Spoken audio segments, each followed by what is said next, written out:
How are we doing, guys? We're back with the fans' post-match reaction. We're joined by these three legends who you'll all be aware of now. Rhiannon, how are you doing? I'm good, thank you. How are you? Still buzzing from yesterday? Yeah, definitely. 100%. Honestly, I had to watch a bit of the highlights. I mean, I don't think Sky did it justice on the highlights and that lot. We were just so good, weren't we? Yeah, I actually rewatched it today. Oh, honestly, if I had time, I've got it recorded. I will at some point rewatch that because it was perfection. It was perfection. Chris, how are you doing, mate? I'm all right, mate. Yeah, just easy day in it after a win. For me, mate, our most controlled game of the season. We never looked in danger last night. It was such a relief as a Leeds fan, where normally you go through 3.5 heart attacks, don't you, every 90 minutes? Yeah. But last night was different gravy, mate. Class. Big Lou, how's things, mate?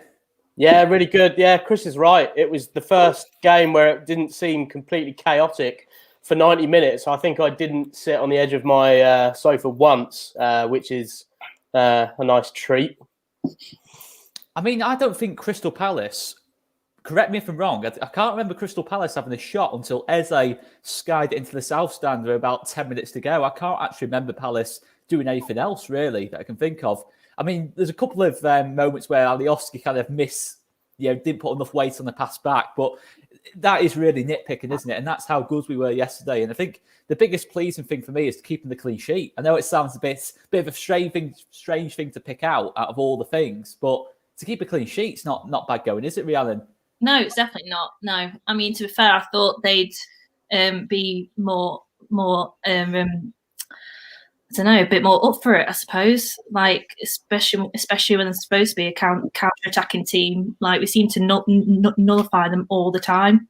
And I've got to say, I mean, I have been one to criticise Cooper, but he was outstanding. Like, every block he made, I thought it was his best game in the league shirt, to be honest. I thought he was that good like yesterday. I mean, he was unreal, wasn't he?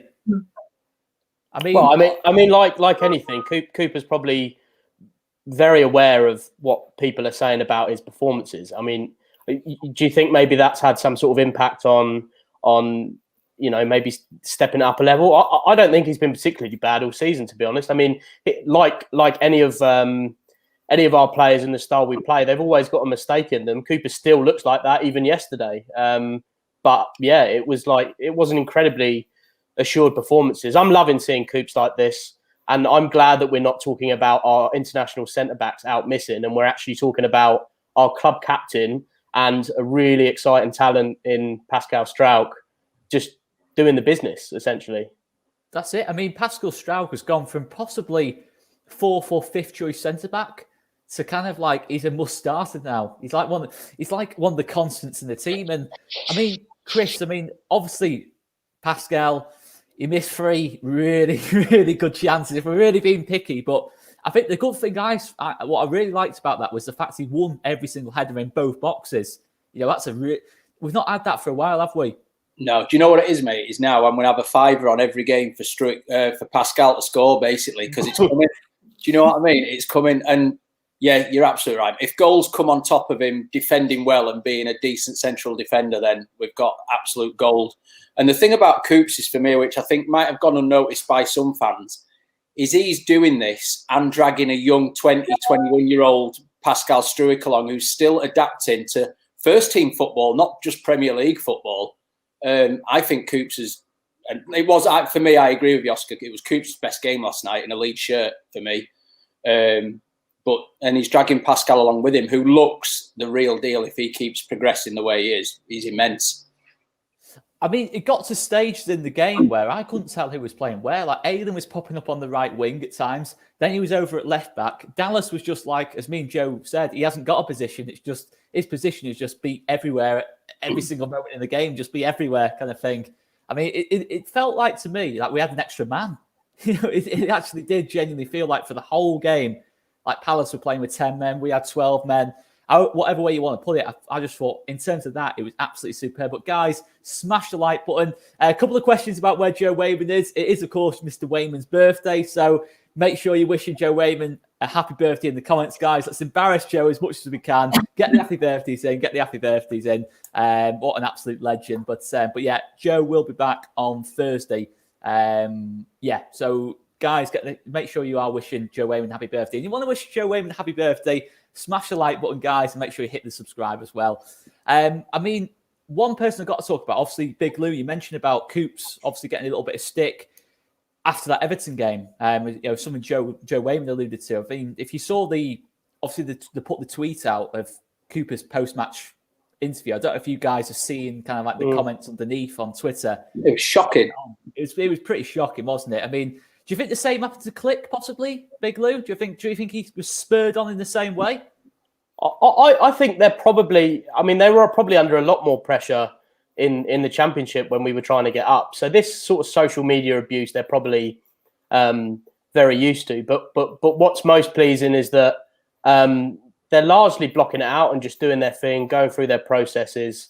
And how many times have we been in a position to say how pleasing it was to lose in the way we lost to Everton? If you see what I'm saying, everyone was saying, "Oh, we if we're going to lose that way." But what was good about that second half performance against Everton is that we actually took that momentum into this game and made it a full 90 minutes of a proper performance. And like we said, it wasn't stressful. And I think we showed how far we've come as a team. But not just that as well. We showed how much more quality we had than Palace. The reason why we played so well is because we've got players who are interested in defending as well. You look at all the attacking talent they've got in Jordan Ayew and Eze and Andros Townsend, even in the second half. Those boys don't want to defend. They don't run back in the 93rd minute to do all that stuff. We do those things that other teams don't do. And maybe Eze proved why maybe we didn't sort of push the button on him and get him. You're right, Lou. There was a moment that reflected a lot like the Wigan game a while ago when they broke and all our lot charged back and all of a sudden it was 7-on-1. It happened again last night. Yeah. Late on, Palace tried to break on us and just swarmed out by 6 or 7 Leeds players. And how fed up did Eze look when he looked round him and he had all those players waiting for him? He just gave up. He just sort of thought, nah, I'm not getting through this. He was like, this is a joke. Nah. So, Tash, how's things? What did you make of that yesterday? Oh, brilliant. One of the best of the season so far? Premier League's piece of piss, isn't it? It made it look so easy yesterday. It was good. It was good to be back into winning ways. I mean, we were quite worried a bit before, weren't we? But I think after the Everton, I know we didn't win, but it was still a good performance. And then, great performance yesterday. That's it. You look at the last 3 games we put together. Leicester, Everton, Palace. Probably could have won all 3, to be honest. Yeah, another day we win all 3. I mean, obviously there's that Brighton game we had a couple of weeks back, but on another day, Rodrigo scores in the first sort of 5 minutes. That chance, it could have been a different game, and maybe that's being a bit generous. But there's definitely a bit of momentum building, isn't there, Rhiannon? Oh, definitely, 100%. I just hope that we can actually carry on forward and actually get a result from Arsenal because we deserved one last time out. So I just hope we keep these performances up and actually do one over them and get rid of this London curse because it's really annoying me now. I mean, Rafinha up against Holden and Louise is what I'm looking forward to. I'm just looking forward to seeing that, to be honest, against the Arsenal defence and Bellerin and all that lot. They are so dodgy at the back. I mean, Big Lou, this for me, I have got a bit. I've never felt so confident that we're going to break the London curse on Sunday. Now I just feel so confident that we're going to do it this weekend. Well, there's no better time to do it, but I'd say with how we've played in the last few games, and you can't really consider Arsenal a top 6 team, even if we do win. They're proven to be a proper mid-table team so far this season, but obviously, having not won in London since, QPR in 2017, which was just ridiculously long ago. It would be nice to do. I mean, to be fair, the last time we were at the Emirates, we could have just as easily won then as well, albeit in the FA Cup. Thing is, if we put in another performance like that, in terms of at Arsenal, the thing at Arsenal in that cup game, we didn't have any sort of big hitters out on that game. We had obviously Robbie Gott started. I think Alioski was playing left wing. I think Costa started. Did Barry Not a Douglas full play strength left back team. as well? Yeah. We broke the London curse anyway, haven't we? We won on a London pitch last night. Yeah, I'm taking that. Yeah, we're claiming that. We're all on a London pitch. I mean, them comments were like flashing up. Is anyone meant to read them? what, the comments? Yeah. I'm just flashing them up. I'm not ignoring you guys. I'm not ignoring you. I mean, but guys, any questions you do have for us five, get them in, guys. We're going to be on for about an hour or so. Get your questions in. But I mean, look, I can't believe. Oh, what? That is unreal. The squad. Oh my word. I'm so in love with this jumper. I've like not stopped wearing it. Yeah. My word. Did you get that made up, or is that from somewhere? That's from my channel. So if anyone wants to buy one, Oh, there you go, guys. Get on it. Get on it, guys. Link is in the description. So yeah, it should be just below somewhere. One thing that I actually made a note of it because obviously I was online last night, Oscar, chatting with you and Joe on the different threads. People wanting to charge for Europe. Can I be the pessimistic one and say I don't want it this season? I think it would ruin us next season. I think we've got to build as a process. I'd love us to finish 8th and just miss out. I think that would be perfect. You know what? I've seen a few. I have seen a few mentions of that. Off good people I know quite well on Twitter and that lot. And I was thinking to myself at first and thinking, the only thing I say against it, I think it's the big thing for you in terms of the squad being able to cope with like an extra 10 games. Yeah. The only thing I would say is keeping Rafinha. I mean, it's good. I think if you are in Europe, I think it's going to be a little bit easier. But it's a hard one, isn't it? I do 100% hear you on that. I think we keep Rafinha. I think we keep Rafinha next season anyway, unless someone comes in with like ridiculous money. He's here for the project. You were talking about it last night, and I think we've got at least one more season with him. We're probably bringing in RDP and a left back, maybe a number 9 to support Paddy a bit more. I think Rafinha can see that this is a project and this club's going places under Rads and obviously. Chris, what's your concern with if we did make Europe? I think we've just seen it with other teams in the past, mate, that the season they go into Europe, they struggle in the league. Certainly teams with smaller squads and stuff. Now, we might qualify and we might go mental in the transfer market in the summer. And under Bielsa, what then worries me is we've got 5 or 6 new players who are all trying to adapt to the Bielsa way and all end up like Koch and Llorente and on the treatment table. Yeah. Destroyed muscles as they get used to Bielsa, thrashing them to within their lives. Well, I guess the fixture congestion wouldn't have been so much a problem in the Championship, but obviously there's the travel to Europe involved this time, so it's probably slightly more tiring, isn't it? You know what? In 2.5 years, we've gone from Paul Heckingbottom to kind of debating do we want Europe this season. I'm just thinking now. I'm thinking. I mean, look, I totally hear you guys. I do totally hear you guys. And obviously, me and Wayman were getting the old Champions League theme tune on the go yesterday. And look, we win our game in hand. We're 5 points behind Liverpool, and we've got Liverpool to play at home. But it's not. We're not going to make top 4, top 6. I doubt it. I don't think we're quite at that level yet, anyway. But we'll wait and see. I mean, I don't want to be there and not be able to go. No. Well, there's that as well. That would be the most Leeds thing ever, that, wouldn't it? The first season in Europe since like 2002, and we can't even go. Yeah. Exactly. We're all going on a European tour, except we're not. On a rubber dinghy. Oh, that'd be horrific. Imagine that. Whatever way, I'm getting there. You swim there. Yeah, exactly. Yeah. I mean, I can't believe we've got like 14 minutes into this video. I've not even mentioned Rafinha. I mean, Rhiannon, how good was he yesterday? Especially first half. I mean, I think I heard Gary Cahill was thinking of retiring, to be fair, after the game, because it's just kind of it for him now, isn't it? Let's be honest. I think he should. I mean, like it wasn't just the standard nutmeg, was it? It's just that extra bit of class he seems to have, and just throwing out all them tricks and still. The way he can control the ball as well, I just think he's made a massive difference to our team.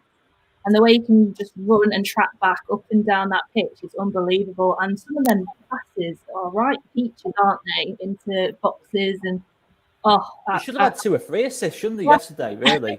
I mean, Sturridge... I felt bad for him when he had a shot saved, but I'm so glad Bamford did like the follow-up because, well, that's what we deserved. Well, we should have deserved more, but that's just me being greedy, I suppose. I think as well, like, with him, I think everyone's kind of not forgotten about Pablo, but I think he's kind of made us more okay with the fact that he's like 100 years old now and not going to live with us forever. So I think he's softened the blow, hasn't he? He's softened that blow. Yeah, and he's just so creative as well. Like, so many more chances with him on the pitch. Is Pablo 10 years younger, isn't he? Yeah, he's sickening. If he's not in the next Brazil squad, then I don't watch a lot of Brazil, but I'd like to see who is playing on their right hand side if he's keeping Rafa out the team, because he's just filth, isn't he? And he did. He said, well, he retired Gary Cahill, like you said, didn't he? Sent him off for hot dogs and needed a ticket to get back in the ground. He was that far gone. I mean, he made Bamford look like Mbappe when he was like running past him. I mean, it was unbelievable. I mean, the burst of pace off Bamford. I mean, I know he missed it, but that was entertaining. That when he just literally he's just beating Bamford. If Bamford buries that in the top corner, you're talking about that as a potential a goal of the season. The way he knocked it round him. It was ridiculous. He knocked it round him, and then just he kind of went round Cahill as well. So Cahill kind of had like a 5 or 10 yard head start, and Cahill wasn't even in the picture when Bamford took the shot. I mean, there was so many good performances. I mean, to be fair, White Peacock's spot on here. I mean, Harrison did score yesterday. I know it was deflected, but that's 6 goals, 4 assists for Jack Harrison. I mean, obviously, Rafinha gets the headlines because Rafinha is just a beautiful man.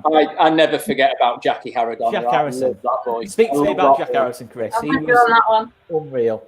£10 million for him. That is theft of the same level as Rafinha for 17 million from Rennes. It's absolute theft. We're having City's eyes out at that. To be fair, we got the same price for Jack Clark. I was literally going to say that. Like, that's what we sold him for. It's absolutely insanity. Do you know the worst thing I saw on Twitter today was a journalist saying last Rafinha's turn and beating of Cahill reminded him of the time that Matthew Everington retired Gary Neville. I said, are you seriously comparing Rafinha to Matthew Everington? I said, this is not even me waking up on the wrong side of the bed. Like, that is an absolute disgraceful comparison. Matthew Everington. Yeah, and Rafinha. Yeah, Everington. They're definitely in the same category. Well done, mate. Yeah. Matthew, I don't want to do a Phoenix Knights here, but Matthew Everington. Mate, Matthew Everington. I mean, that's outrageous. I mean, to be fair, though, if there is any rival fans watching this, I'm just going to confirm now that Rafinha's shit. You don't want him. You don't want Rafinha. You don't want him. Awful player. Go and get Costas. Costas the man. Costas the man. He's no better than Matt Everington. Yeah. The next coming of Matthew Everington, if you are a rival fan watching this, but it's all good fun. It's all good fun. I mean, Tim Vickery, expert on Brazilian football, he was massively into Rafinha as well. And 34 million, that's what the whole front three cost. Bamford 7 mil, Rafinha 17, Harrison 10 mil. I mean, Rhiannon, you consider Arsenal paid 70 million for Pepe. I mean, that is you got to give a lot of credit there to Victor Orta. I know he's kind of like almost a forgotten man, but to get these deals over the line, it's just unbelievable value for money. Oh, 100%. I don't know how he does it. I really don't. But I just think that it's probably the pull of Bielsa as well, like how well known he is and how like so many people know how good of a manager he is. Like you can have Manchester United fans or whoever throw how many trophies has he won like at our faces, but it doesn't matter. We know how good of a manager he is. I mean, to be fair, nowadays trophies is defined by how good of a manager you are, but I just don't think that's the be all and end all. And I just can't believe. I can't even believe Rad's got Bielsa as well. I mean, it just shows, doesn't it, how good of an owner we've got and how good of a scouting team we've got now. It's just incredible. It makes you wonder where we'd be had none of these things happen. Exactly. I don't even want to think about it. Sometimes things are meant to be. Paul Leeds Heckingbottom was meant to at be. the helm. But that is it, isn't it? Sometimes just things just fall into place. So, I mean, guys, keep getting your questions in. Keep getting your questions in. I mean, obviously, we've spoken about the front three, the defence. I've got to then go on to a little bit more in detail. Matthijs Klick played a little bit further up the pitch last night. Oh, some of those three balls. It was just split. He was second half. I mean, first half, I thought he started well, but second half, he just came alive for me in terms of just threading ball after ball after ball into that front three. I mean, Chris, I mean, it's a massive, massive statement of Klick. You know, he's had a bit of criticism. He's obviously come out the team for Rodrigo. Rodrigo's been injured. The pressure was on Klick big time last night. That was his chance to prove, I'm the man in that 10 role. Give me the job. You know, not this Spanish number 9, a Spanish international who we paid 30 million for. That pressure was on Matthijs Klick yesterday, and my word, did he deliver? Oh, mate, and one, I think the abuse that Klick has had recently is just shocking and disgusting. That bloke built up so much credit over the last 2 seasons and a bit. So that, for one, disgusted me. But yeah, last night, mate, he was class. And you know what? I think he likes playing next to Dallas, because Dallas is just all legs and power and up and down. And I think he freed Klicky to go a bit higher up, whereas Rodrigo would be normally the one stepping closer to Bamford, potentially. Klicky, he just looked free last night, and confidence was back. And for me, it's now a battle between those three for who are the starting two in that central midfield. Because Dallas there, again, as well as right wing, left back, right back, goalkeeper, yeah, T-person, kitman, whatever you want, is just class. I've always said if Meslier gets injured, I'll just do Flyers and that lot back in the day. I just play Flyers and just play Dallas there. Just play outfield and there you go, rush keeper, better than Kiko, isn't he? Let's be honest. That's it. He would. I'd fancy him to do a job anywhere, but I cannot work out where Dallas played last night. I still can't work out what formation we're playing. It was just everyone was everywhere. It was just brilliant. With Stewie Dallas, what it looks like to me is when we're in transition and a player steps off to go or whatever, like maybe an Alioski, Dallas is the one who goes, I'll just move across over there and cover that area.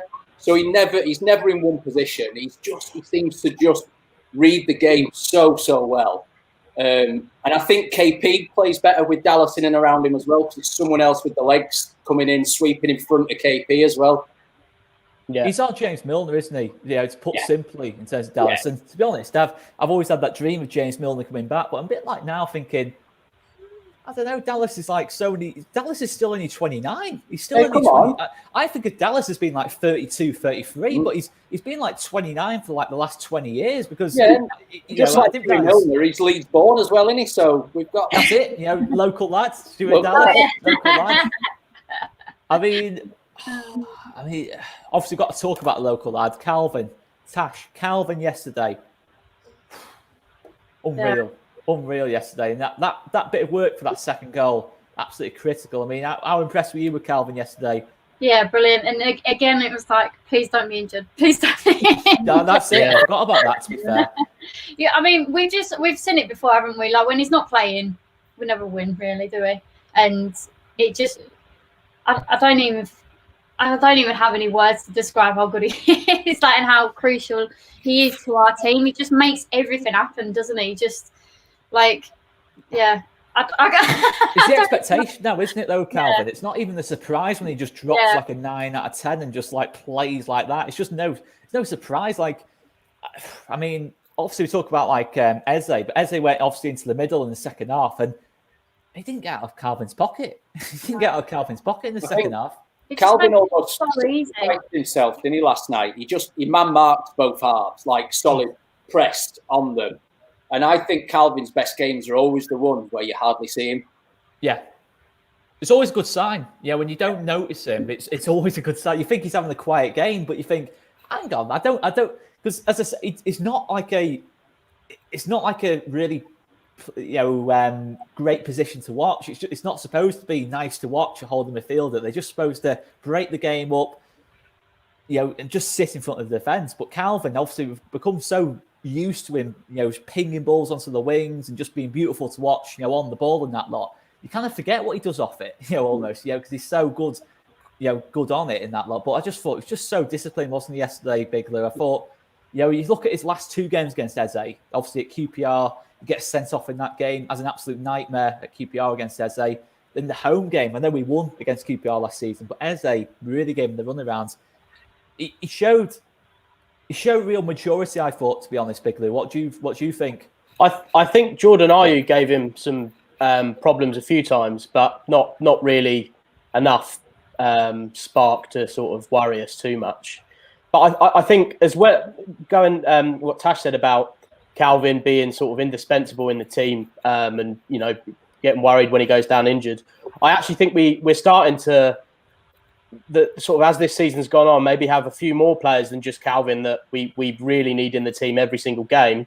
One is Rafinha, and more so Stuart Dallas as well. And Meslier. Obviously Meslier, goes without saying when you've got Kiko on the bench. But you've got, and I'd say to a certain extent, Click when he's on form as well. I say where that obviously the 2 times he was put on the bench, he came on for injuries and whatever. But I think he's a integral part of everything good that we do as well when we play really, really well.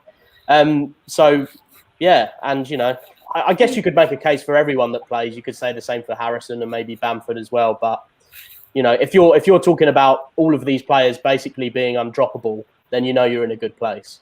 I think I think 2 people have not really mentioned Bamford, and then Cooper. Some mentioned in the comments. He just had an outstanding performance as well. I think it was close between him and Rafinha for man of the match for me. It was brilliant, and again another one that's had a bit of stick. So yeah, it's nice to see him doing brilliant. And then Bamford, I think when you see like non-league games, we realise how much we need Bamford.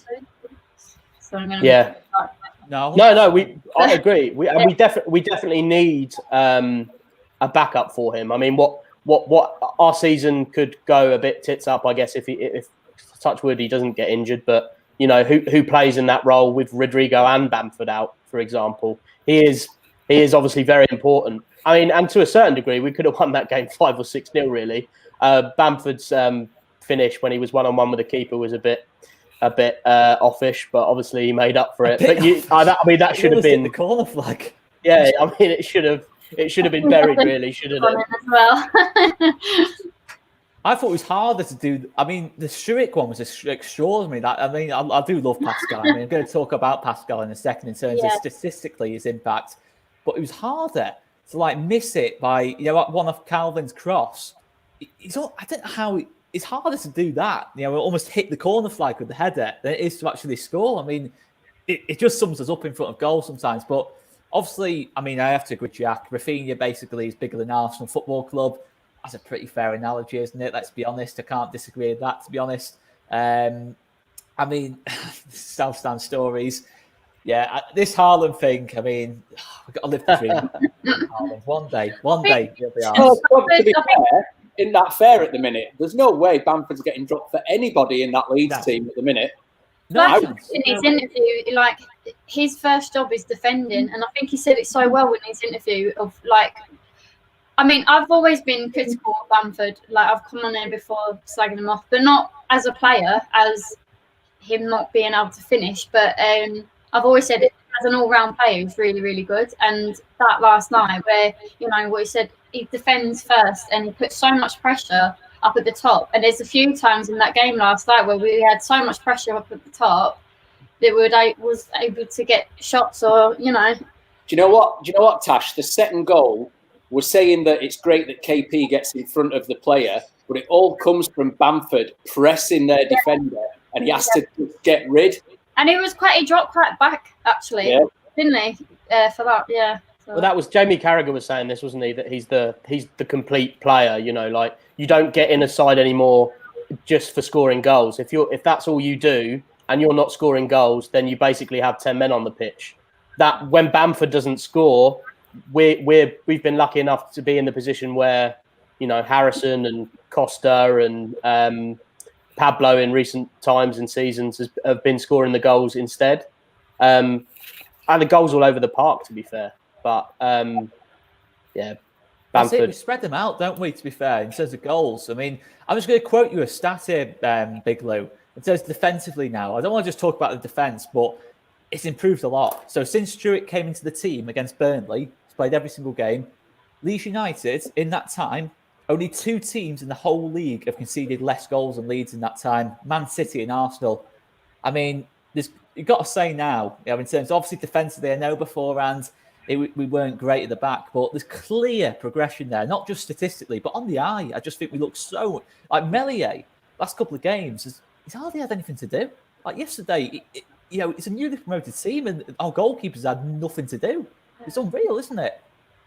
Yeah, I don't want to see him in any other position now, to be honest, other than centre back. And if we do lose Calvin for whatever reason, I think I'd like to see maybe Shaq or Dallas play that position instead, as our utility players, because Strauch is proving to be just a quality centre back. I dread to think. I don't know if you remember, Oscar, having Mitchell on here who said some ludicrous comment about him being the next £100 million centre back or something like that. And I tell you what, Mitchell was ahead of the curve on that one. Well, he was. I mean, he's probably gone up 20, 30 million. He's not quite 100 million yet, but he's a special talent for sure. Like he's of everything to be excited about, as well as obviously Rafinha. With Strauch is a really exciting prospect for us. Like we've got loads to be excited about for him. So, do you think that Koch or Llorente would get in straight away, or would you still play Stewart? I think as of maybe next season, I mean, because at the minute you can't displace Coops either. He's been superb. But I think the future is Koch and Pascal as our first choice centre-back pairing. Left foot, right foot, young lads. And that's what I see going forward. I think they're both ball players. They're big as well, aren't they? So really strong. physical. Yeah. That's what I like about it. I think like past sort of like Leeds defences, obviously look at last season. Obviously we were superb at the back last season, but sometimes you looked at it and thought a big target man kind of striker. Got a bit of joy against Ben White and Liam Cooper in the air. I just thought maybe some from time to time, a big 6'4" centre forward could cause us the odd problem. But I think when you got Koch and Stewart, it's just I almost think now though, talking to Ben White, I mean I mentioned it to Joe yesterday. I loved Ben White, don't get me wrong, and I still think Ben White's an amazing player. But Rhiannon, for me, we could have spent 40 million on Ben White, but if we'd have done that, we wouldn't have had the money left over for Rafinha, Rodrigo, Robin Koch. I mean, I thought at the time, just pay the money. Just pay the money for Ben White. Just pay the money. Pascal Stewart is like 2 years younger. Robin Koch's the same age. I mean, you look at the impact they've had so far. I mean, I think we got it right. I think we have sort of moved on really well from Ben White, to be honest. Oh yeah, 100% agree. Yeah, I said 30 mil cut off, and I said I wouldn't go any higher. And people were saying, yeah, pay the 40. I was like, no. I was like, as much as I love Ben White, and I mean I love Ben White, like it was like he still hadn't proven himself in like the Premier League. I mean, I know he hadn't played in the Premier League before, but he played at a highest level in the Bundesliga. Do you know what I mean? So it's like on paper, technically. Because of the level he was playing at, Koch would be the better option in the Premier League. But apart from his sort of bedding in period, Koch has been so impressive. Like I feel we haven't missed Ben White at all. I think we've made up for the loss. Yeah. But previous to that Pascal strike, he doesn't need to play CDM. Like, don't ever play him there ever again. I think the quality they're up against as well. Like you're coming up against people like Mo Salah and Kane, and obviously in the Championship, you're coming up against like borderline, in some cases, like League One players as well. Rhiannon, I mean, it's been. I mean, I honestly thought while I was watching the first couple of games, obviously that Liverpool game, Koch gave a penalty away in the first 4 minutes. I honestly think he's bounced back from that. That moment could have really got his confidence in. Because didn't the rules change then after that to say that? Yeah, it was that as well, to be fair. It wouldn't have been a penalty. And there's been so many games like that, hasn't there? I'm sure the rules changed like 6 times. And No, like, the Palace one last time. We didn't No, do. Bamford. We owed them big Well, time, didn't we? Annoyingly, he'd be joint top scorer if that goal would have stood right now. That's it, wasn't it? Am I right in saying, Big Lou, in terms of like non-penalty goals, in terms of goals from open play, he's joint top scorer? Yeah, they said that last night, didn't they? That's unreal. I remember hearing it and thinking, surely not Salah, Son, but no, our man Paddy Do you think he'll get 20 or more? Yeah. I think he'll get 20. I mean, there's 16 games left. You'd think he would. Yeah. Well, did you need 8 and 16, isn't it? Mm. So 1 and No, 2. I think You have to back him for me. I think I'd have to back. I back Harrison and Rafinha to get to double figures. To be honest, I think I back all 3 of them to get to double figures and probably be the highest scoring kind of attacking unit, kind of outside. Your top 6, if you like. For me, I honestly do have that much faith in them. I mean, we've scored more goals than Tottenham, Arsenal. I mean, all these supposed established teams. So that if we'd scored them all our 2 or 3 more chances, we would have been top scorers. In fact, I'm gonna get the exact It was- quote on that now. So Bamford's It one was that was even more ruled than out Man offside. United, isn't it? We are the right now. We're joint with Chelsea, but we played the game less than Chelsea. We are joint 1, 2, 3, 4, 5. Joint 6th highest scorers. Only actually we're 11 behind Scum, but only 6 behind Liverpool. So if we'd scored another 2 or 3, as you say, Tash, we'd have been up there with City. And let's put that into context. The 2 teams you've named there, Oscar, are the champions and Scum, who have always got goals in them, no matter how much leaky they are at the back. We're a newly promoted football team, and we're absolutely leathering. I mean, Lewis Dayton put out a video this afternoon on YouTube, which is like superb. It's a superb. great video, isn't it? Yeah. And we don't do tap-ins, do we? No simple goals. It's just a highlight reel of just absolute worldies. I saw that video and it was like a nice little timely reminder of all the people in media that I hate as well. This is what frustrates me. Like, let me start that again. This is what frustrates me because I'm like, stop trying to walk it in. We know you can smash them in. Just do it. Like, when them times when they just keep trying to walk the ball in all the time, and you think, come on, like, yeah. I just meant when Harrison that goal against Liverpool kind of just kicks it all off, didn't it? When Harrison just decides to basically end Trent Alexander-Arnold's career and then just lever it into the bottom corner with his right foot. I mean, it's just kind of just gone mad from there. And then Click scored on our goal for season competition. In terms of we've got to have like 3 prizes because you can't pick a first, second, or third. I mean, it changes every single week for me. I mean, Harrison's at 2nd against Newcastle. Not 2nd. The one in the away game, the one in the home game. I mean, yes, last night, 2nd goal. I thought 2nd goal's got to be up there, in terms of Bamford follows it in. But, I mean, the other thing to consider is Scum scored 9 in one game as well. So it's a bit misleading, possibly, that stat. So, we're well up there going forward. And then defensively, we've massively tightened it up. I mean, I still think, obviously, the main thing for me is depth. I think, you touched on it, Big Lou, in terms of if we did lose Bamford to an injury or Click and the intensity we play at, the chances are we might possibly lose one of them for a couple of games and that lot. I mean, obviously muscle injuries, the full pelt we go at. And I mean, the thing is as well, I mean, Rhiannon, we didn't make a sub. we made 1 sub with 2 minutes to go. Shackleton, I was kind of thinking, maybe they're a bit tired now, Marcelo. I mean, they're giving absolutely everything. Just give him a rest, Marcelo. Give him a rest. But just Shaqs came on for Click, and that was all we did. 1 sub off Marcelo. I couldn't believe it. But obviously, Bielsa, it was working for us. We were doing well, so why change it? I mean, I know it would have been nice probably to rest a couple, so then we can all go gung ho against Arsenal next week. But no, I mean, to be fair, it was going well for us, so why change it? And the only reason why we had to bring on Shaqs was because of Calvin. So I hope he's all right. At one point, it was like, come on, let's get some more goals. Just nominating this. Legs, more goals, yeah. That was it. I'm almost like downhearted. We only won 2-0. I'm almost like downhearted at that. Yeah. We could have absolutely got the goal difference Because well the thing up there. is as well, when we have dominated games, we've won like 5-1, 5-0 and things like that. So it's, Yeah, you wouldn't think Arsenal would be a 0-0 result this Sunday. Yeah. Surely not. No, Not no, It won't be the same again. not another. I mean, that was the. Just thought I'd say, because we've got a super chat, thank you for the Brilliant. and The main man of the team, and the main man of the team. I love to see that. I love to see the team.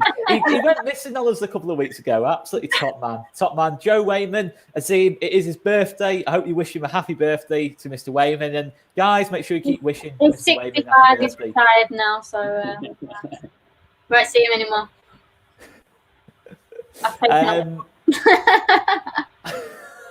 But I mean, Aylin's due a worldie. I mean, to be fair, I mean, he's never going to be better than the Huddersfield one. Yeah. In terms of timing, you're never ever going to better that Huddersfield one. I mean, to be fair, it's not going to be. But if that is the last time I ever get into Ellen Road, I mean, what a way to what a way to say that. I think that's what the atmosphere was, the best atmosphere in a long time. Yeah, I've still got it in my head. The elites are going up and the town is going down. Not to mention, it was probably the best celebration of all time. Yeah. It wasn't that when Ayling scored that, it was so strange because for like a second or two in the ground, it was almost like, what just happened? And when it was just like, as that just happened. I didn't realise it had gone in until like 5 seconds later. I just thought you hit the bar, and then I thought that's actually gone in. I ended up 3 rows further down than where I started, like bruises across my shins because I bent them against seats and all sorts as people just came up the top of me. Where did you stand? That game I was in the top. I was in the top. Are you in the top on that one? I thought you were South Stand, Chris. I used to be, mate. I haven't got a season ticket anymore, sadly, because I was working abroad for a while. So, I'm just membership now, so I get them where I can. Normally cheese wedge now. It's good in the wedge. Oh, it's so good there. The Because before I got my season ticket, I was in there, and it was amazing. And then when I went with Jack, I was like, this ain't as good as the wedge. But it is. I was like, this ain't as good. I'm like, you don't even watch the game. The wedge is class. But yeah, they're both really, really good because. Yeah, I was South Stand for a lot of years, right down at the front, just in the Tuesday nights under the with dripping rain on my head, watching absolutely pony football. I remember last time in the wedge, there was I was just seeing this group of lads, and they're like climbing over like the segregation between the cheese wedge and South Stand and that lot, just climbing into like the South Stand and that lot. And I thought, do you know what, Oscar? It's worth being in the wedge once just to think, all cheese, aren't we? Yeah. I'm in the other end. I'm in SS6, so I'm always like, they do songs against the cheese wedge now. They're like, yeah. We can't hear you. And then I'm like, yeah, but it's really good over there. Don't be mad. I do like it when we get it going, like, in all the stand. Oh my God, I'm missing this so much. This is like making me want to cry. But when we get back, it'll be all the more sweeter. I just want to see. First game back, it's just gonna go off. Yeah. Like, it's just gonna be mental. Just I'm not football gonna in general. live, I don't think. Do you know what? The other night against Everton, I think a full Ellen Road, we win. Yes. I said exactly the same thing. I said everyone would be like, "Come on!" And then everyone would be like pumping out. And then, like when we scored and then we went straight back at them again, that place would have been absolutely bouncing, and I think it'd have scared the life out of the Everton players. That's the thing, because it's not intimidating anymore. We need to get back in there. I said I'm going to stand outside with a megaphone. Cheer the football thing. Megaphone. Get the chants going. So I'm going to be intimidating as I can. I sound like a 2-year-old, right? But got the flares going over the stand and that lot. Oh my God! Just like start throwing them in. Launch them in. Honestly, when that first game, when just football, you can go. For me though, I don't know what you guys think. I want to go back to a full Ellen Road. I don't want to just go back to like 1,000, 2,000. I just think that's a waste of time for me. I think go back when it's officially, we're all vaccinated, whatever needs to happen. I just want the ground to be, I don't want to do this, the 1,000, 2,000 thing. Yeah. It's nothing. It's not going to be the same. It's not Leeds. It's not us. Like, you're just watching like a glorified friendly. But it's a friendly, isn't it? There's no atmosphere. You can't really properly, you can't dance around and anything like that? Because no, just got to be full grounds. To be fair, I might ease myself back with a couple of local non-league games, get myself sort of riled up, ready for the big time. I even went to one. my feet being freezing in the stand. Like, That's that as well. You're right. I miss not being able to feel my feet after about 45 I was minutes. staring the other day, and I was like, "Oh my god! Like, I would not be able to feel my feet right now in the stand. Why do I miss that?" Oh, and the burgers. Oh my god, I miss the burgers. I even miss getting the train down to games, and I hate getting the train down. Honestly, when the game finishes, you're thinking, "Oh, I've got to get back to Leeds Station. I've got back to get back to Leeds Station." I don't understand this. You know, I can drop you off, and you never like come and find me. You've never offered me a lift back to the I station. took Connor back once, but then to be fair, he nearly missed his train because I was going round and round. I got lost. I was like, right. Is that as well? The traffic's a nightmare. It's me, I'm all right. Although he's really crap because he just gets really drunk and he doesn't know how to tell me directions, and I'm just like stuck on a roundabout. Like this one. The thing is, with Leeds, if you get up, like as soon as you make one bad turning, you're on a motorway. And you're like, I'm on the motorway again. Sorry, I'm so sorry.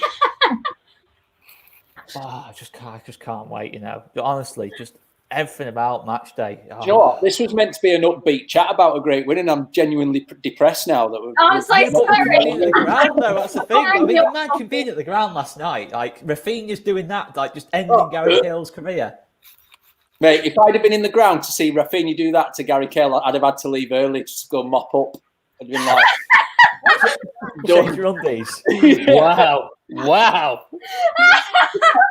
Oh, Oscar, I said I cracked a joke a couple of weeks ago when I was on here with John. I said I'd leave the missus for Rafinha. Well, I reacted to his story last night. I tagged him in it, and it was him doing that Megs on Cale, and he reacted to it on Instagram. I swear to God, mate, highlight of my year. I was like, mop up again. I was screenshotting it and sending it to everyone. Look at this. Like, grow up. You're a 41-year-old man. Grow up. Honestly, mate, Rafinha wouldn't have got off the pitch last night if the fans were in the ground. He'd been carried off by the fans. He'd been carried off last night, honestly. I mean, but it's one of those things. But I mean, I go into that Arsenal game, as I said already, we'll probably change formation because Arsenal go one up top. But I mean, Big Lou, would you change? I was going to say, would you change anything? But it's just going to be like the shape. I don't think any personnel's going to change, surely. No, unless there's injuries. I guess that's sort of the luxury we have, really. We just sort of talk about whether or not our performance is gonna match the last one. I guess that's what we need, isn't it? Consistency, and beating Arsenal. I mean, the thing we spoke about getting into Europe and stuff like that, I think that will probably be stopped dead in its tracks in April anyway. But it is exciting, and we do want to be big. Arsenal is still a big name. They still have some big players. I don't think they've been particularly brilliant this season, but they're there for the taking. I wouldn't really change anything. I'd say the boys are playing really well. One of the positives as well that you take is in Pascal Strout can't finish, but he's getting himself in those positions. He's going to nod one in at some point.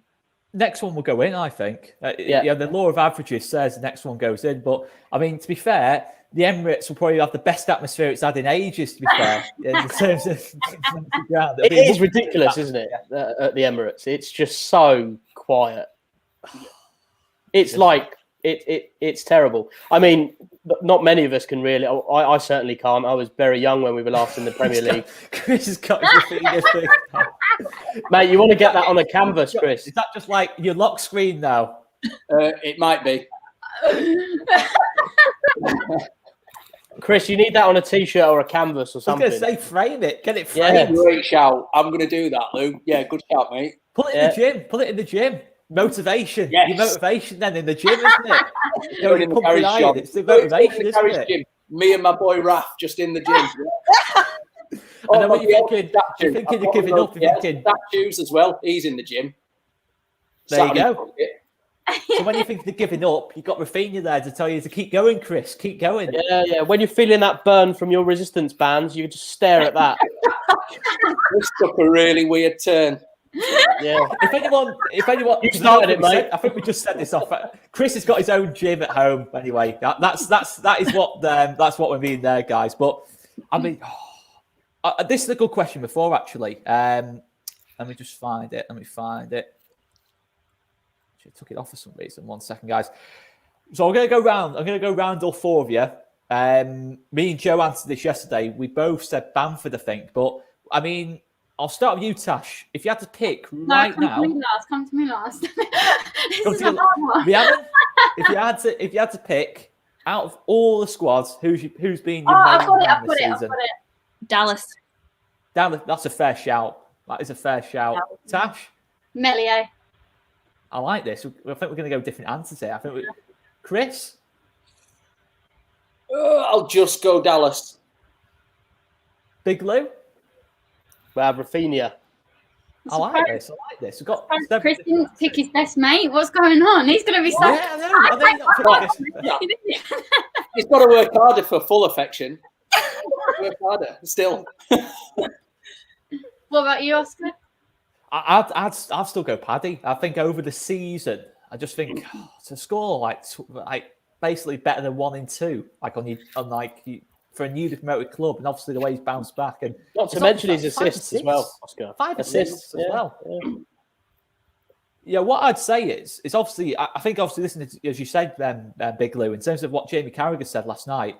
You look at obviously Kane's going to be the main man for England. Kane's going to be the main man, but in terms of doing what Kane does in terms of assisting as well as scoring, I look at Calvert-Lewin. Is he particularly creative? No. Tammy Abraham? No.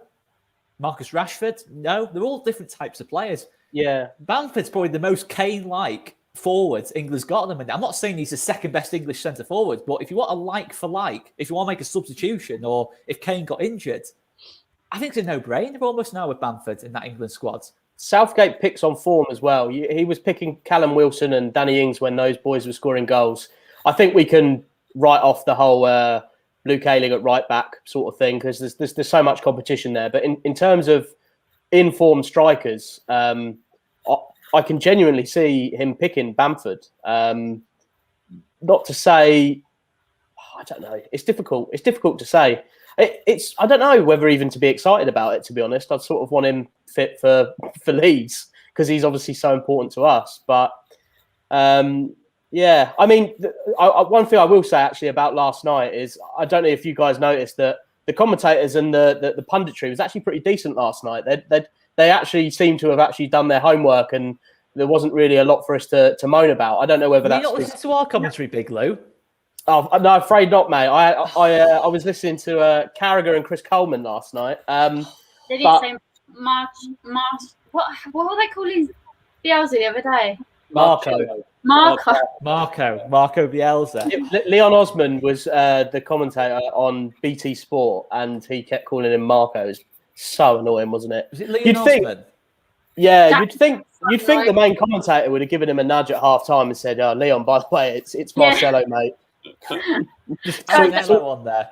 Stop calling him Marco. There'll be a riot. So annoyed. He was like, "How can you talk about him like that? How can you not even know his name?" It is annoying though. It's just annoying research. Yeah, that's not even like getting into depth about formations or any analysis or anything. That's saying a name properly. Yeah, that's the thing. I mean, I love this though. The match day vlogs. The match day vlogs. I've got to be honest. I watched the Huddersfield one back, and I watched Breadgate back because everyone was going on about it. Yeah, Brett. I remember the cone one. Was it Blackburn when they ended it? We've got a cone because we lost, and then we were like, we got home early. It was an early kickoff, and yeah. Everyone was like, "Fuck it, let's go to Pop World." And we're like, "It's 12 o'clock. Is it even open?" Or 3 o'clock, whatever it was. And then we just went there, and everyone just got steam and joke. And then Pop World, you're making me miss these things even more now. Pop World. They're just so funny. That night was just absolutely hilarious. I just remember every night, right? The theme kept occurring, right? Because I've got so many pictures. I was going through my phone the other day. So many pictures of me and him on tables dancing, and like getting told to get down all the time. And there was another game where we was on tables dancing. I think we just got a thing for getting up on tables and dancing and chairs. But yeah, What else has there been? Oh, and I have to like bring up when Oscar came to an away day with us. Oh, you're going to tell this one again. This is just so cute. Like we're all like going This on the one again. we're all Not like this one saying, again. come on, Leeds, everything. We're like, you know, it's party bus, right? Everyone's like getting pissed and everything. And I was offering you like JD and Coke, because I brought like a thing of like JD in like a separate bag. yeah. Oscar just sat there with his little seatbelt on. I was It was a promotion decider. I was nervous on the on the coach. I was thinking, oh my word, this is like this You were is a it. whole Every bottle of box JD anyway. nervous. There's only one rule on the bus: don't be shitting on the bus, right? That's the only one. And I didn't do that. Come on. You know what, Cash? I went to Watford away a few years ago now. I think we got pumped 4-1, and it was a long, long day. And Oh, was like, that 2 sendings off in like 20 minutes? yeah, it might be. I was at that one. Because Cammy was commentating for Soccer Saturday on the left-hand side, so we spent most of our time just shouting at Cammy. And on the bus on the way down, you talk about someone did just shit themselves on the coach. And it's the worst thing I've ever experienced. And I've been in a lot of places around the world. You know, it's just like, there's a toilet on here and you've just gone and shit yourself at the back of the coach. Unacceptable. oh my God, it's no shit. I meant in the toilet. You're not allowed to shit in the toilet either. No, well, she didn't even bother going to it. She's like, nah, just here. Okay. 10 o'clock in the morning, I'm absolutely That's rotten. steaming. I was Well, just this like, is your Crystal Palace post-match anyway. When I was pregnant, because I was like, I'm not going in that toilet when I'm pregnant, right? Get AIDS out of that toilet, right? So I stopped it off every like 2 minutes for me. I was like, I need to go to the place. What I love here, though, just to change subjects quite quickly, because yeah, I think we're getting a bit right. I love this in terms of so many different like Player of the Year award nominees here, all different names. What's what I love about it?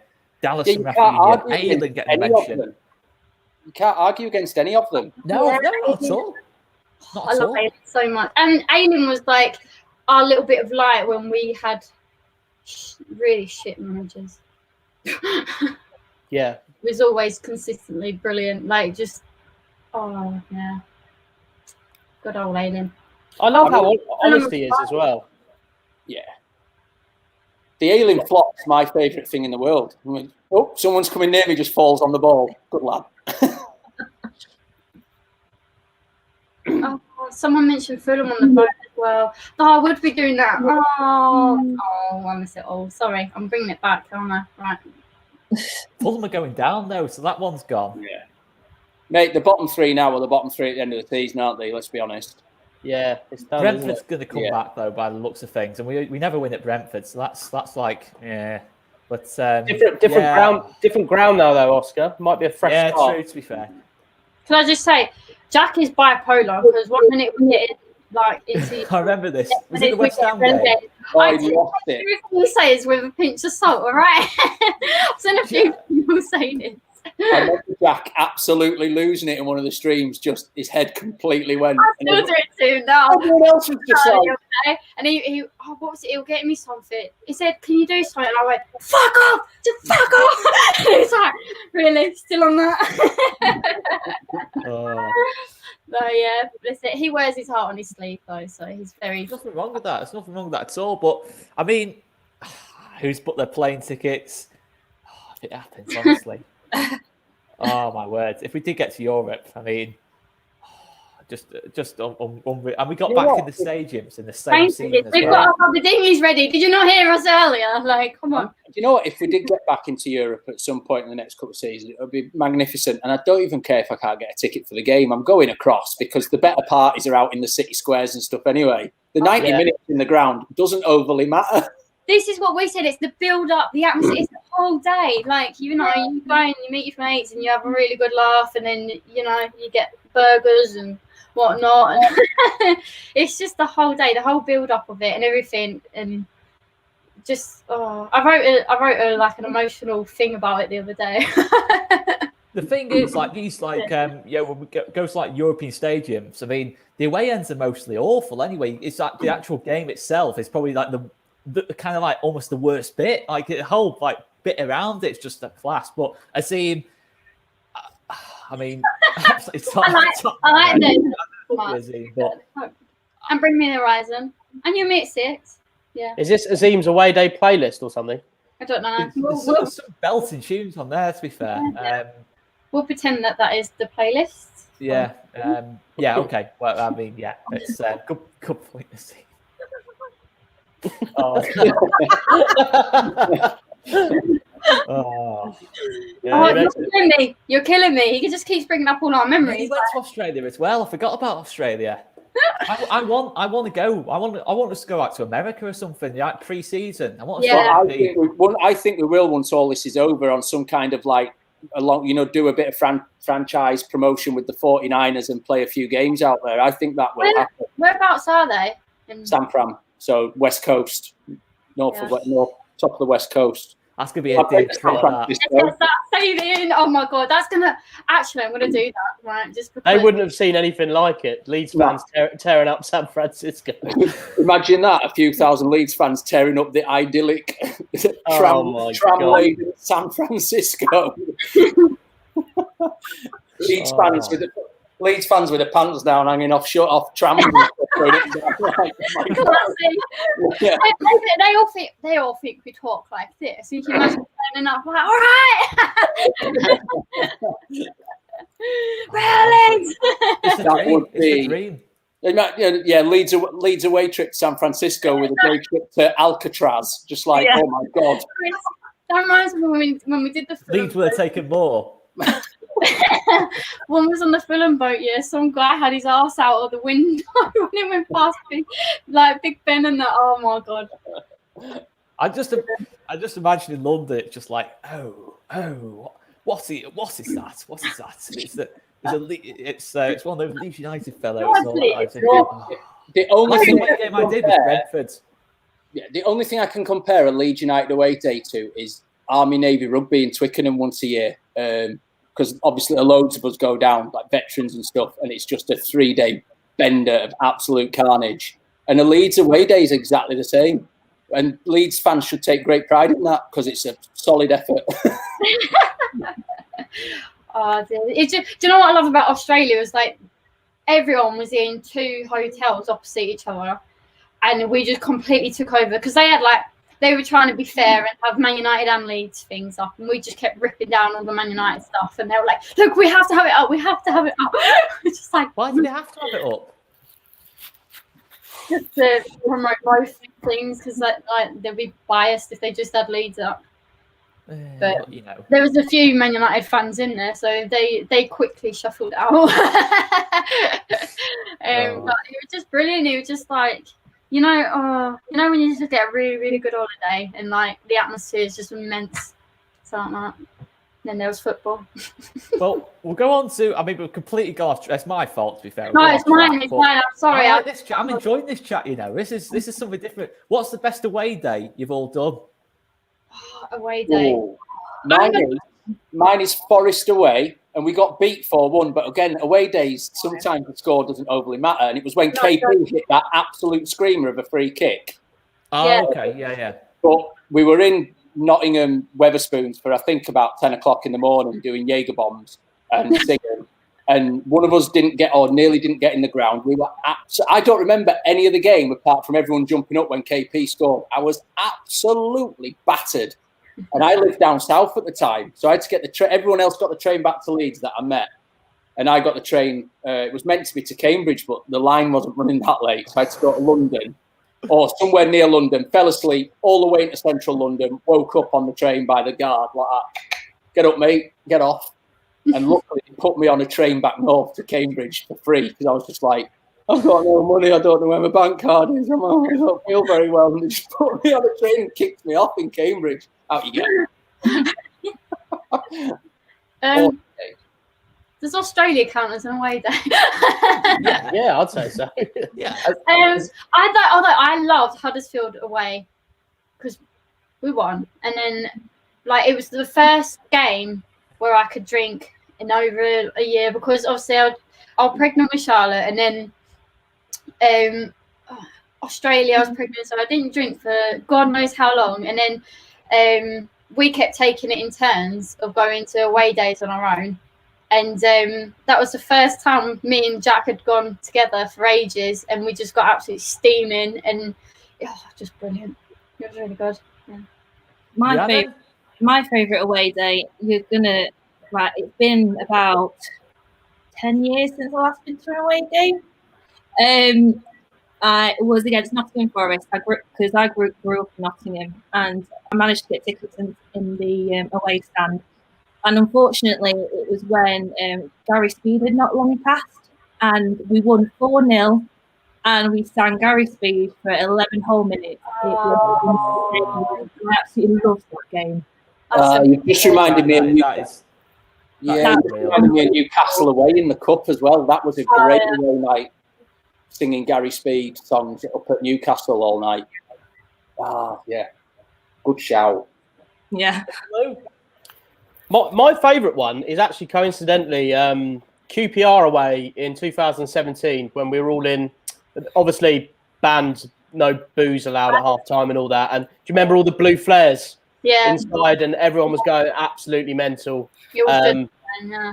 That was really good. And I think that's what away days are really. It's not necessarily about the result sometimes. It's about the build up and the after and sort of half time as well. So that one just sticks in my mind really because it was just carnage. Yeah. Was that 3-0? Did we win 3-0 or something? I think it's 3-1. But 3-1, yeah, 3-1, yeah. Pavel Sabicki played in that game as well. So how far we've come. All the stars were you know what, Oscar? Another one is any away day when it was the height of Ponton Janssen excitement with the Magic Hat song because it just went on for hours in every away stand. And I've got two. I think January the 3rd has got us kicking off straight away. That was just like 14, I think it was when that was. And that was just like we're beating Man United away from home as a League One club. And that was just like, honestly. But the one that also sticks in the mind, you'll probably remember this game straight away. Ironically, Newcastle as well. But Chris Wood, last-minute equaliser. Yeah. There's the thing that... do you remember the Ronaldo Vieira song?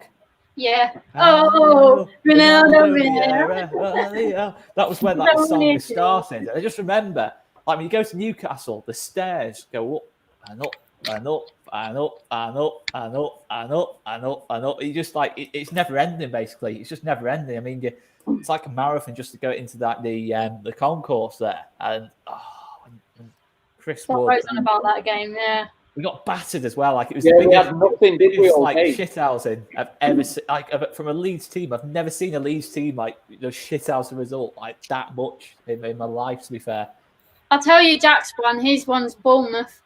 Well, yeah, that's a winner. He said it went down. I think it was about 10 or something like that, and his dad to this day still thinks that he was at a sleepover and he got in the back of a van with a load of guys, slept on the beach all weekend. I was like, oh my God. That's what it would have been like though, you know, like if we had been allowed in, it would actually have been like that at the end of the season because we did it after that Barnsley game, didn't we? We obviously didn't play, and then we had the Derby game afterwards. 50,000 Leeds fans probably would have just descended on Derby. Was it baking hot as well? Yeah, it was. It's 30 degrees, yeah. Really, it was end of the summer, wasn't it? July. It was boiling. Amazing. Sean says here, as Jack says here, it is like climbing Everest, Newcastle. And when you go up there and score, it feels like you're going to just fall off, just fall off the stand. It's like watching a Subbuteo game, innit, up there. Like, when you're pissed as well, it's like, it's just like, what? I'm sure he got arrested at that game. Who got arrested? Jack. Jack got arrested. To be fair, at the 1-1, there was someone I knew who I think he got like a 2-year banning order at that game because he just like decided for some reason decided to push the steward down the stairs. I don't know why he did it. I don't know why. Not like that sounds like really bad, but just as you do. Yeah. Mate, that must have been like a comedy film fall where they just keep going. Like, we get to the bottom eventually. Yeah.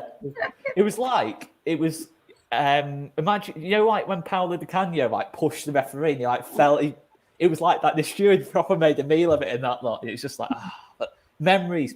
What let's just slightly change subject. So final kind of takes at that Palace game. I mean, Tash, what's the most pleasing thing overall, other than winning, about the Palace game? What pleased you the most from that game? What's the thing you take from that game and say, yeah, that was like, oh, that was just unreal. Probably Rafinha.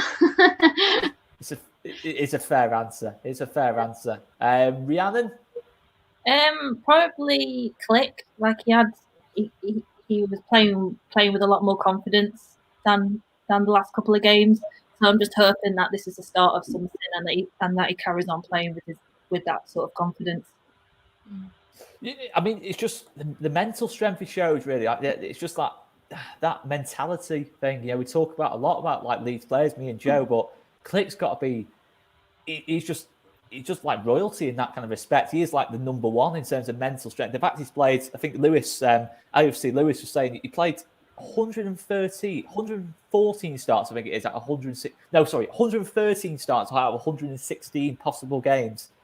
That is insane professionalism to like keep, especially in the Bielsa team. It's not like we play, not really intense football. We're playing intense stuff every single game. Plus, he's playing for Poland. Yeah, that's unreal. And then all these international games and like flying out and everything and coming back straight away, straight in the games. Yeah. And the thing is, Click, as much as I think of him as being quite young, he's in his 30s now.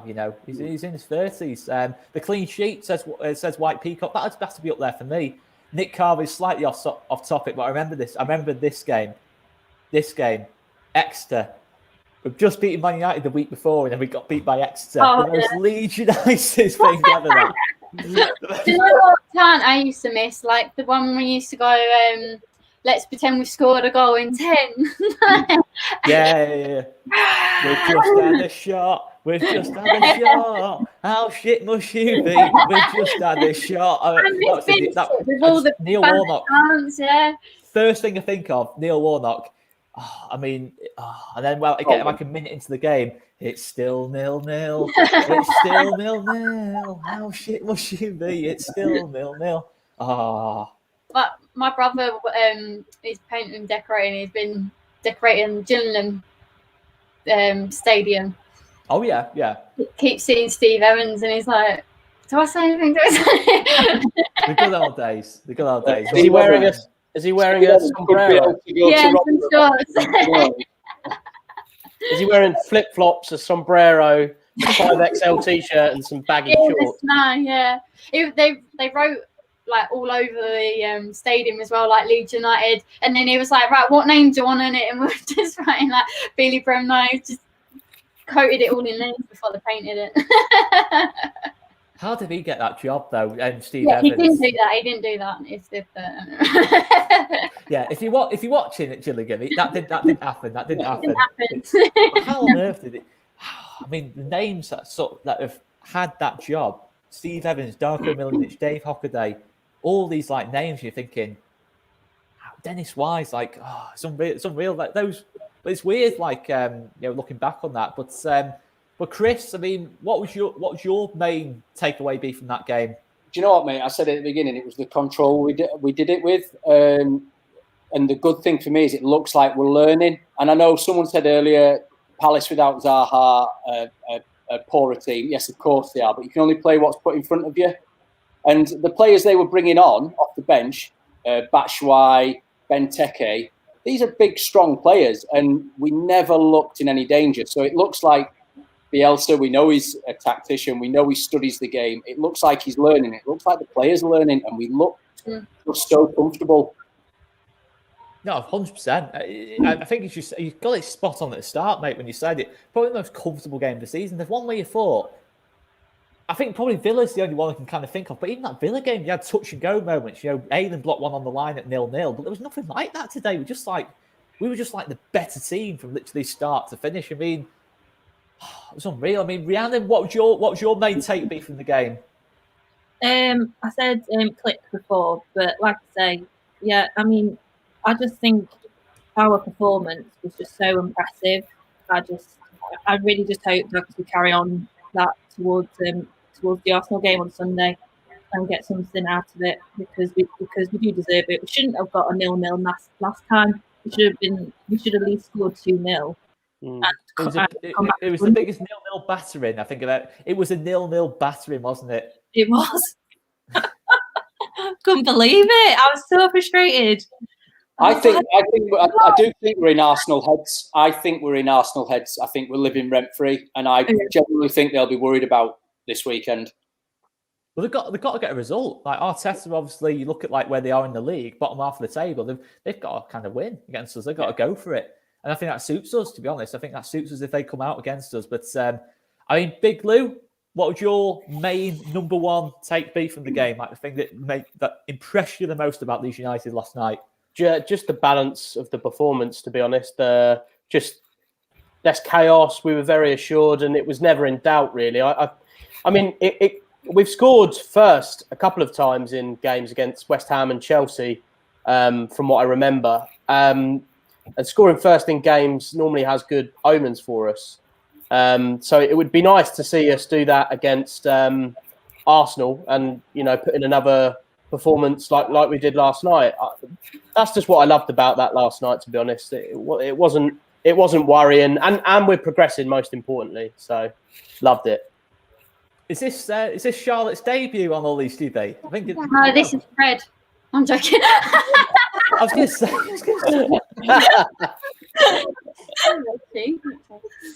No, she just nearly knocked the light over, so I thought I'd grab it. I think Rafinha has them on toast on at the weekend. He looks like he's loving his football. He's loving his football at the minute, and when a Brazilian playmaker who's got skills is loving the football, just a joy to watch, and must be terrifying as a defender.